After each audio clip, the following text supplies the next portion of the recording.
તળાજામાં શાક માર્કેટ સહિતના જુદા જુદા વિસ્તારમાં પોલીસ અધિકારી દ્વારા સ્ટાફને સાથે રાખી અને ફૂડ પેટ્રોલિંગ કરવામાં આવ્યું।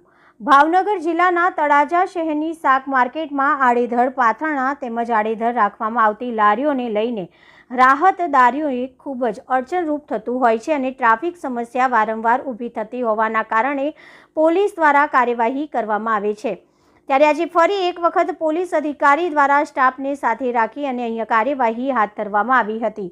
શાક માર્કેટ વિસ્તારમાં ખૂબ જ ટ્રાફિક સમસ્યા ઊભી થાય છે, જેને લઈને પોલીસ દ્વારા કાર્યવાહી હાથ ધરવામાં આવી હતી અને હવે પછી આ ટ્રાફિક સમસ્યા ઊભી ન કરવા પણ પોલીસ અધિકારી દ્વારા અપીલ કરવામાં આવી હતી, અન્યથા કાયદેસરની કાર્યવાહી કરવામાં આવે તેમ પણ જણાવવામાં આવ્યું હતું।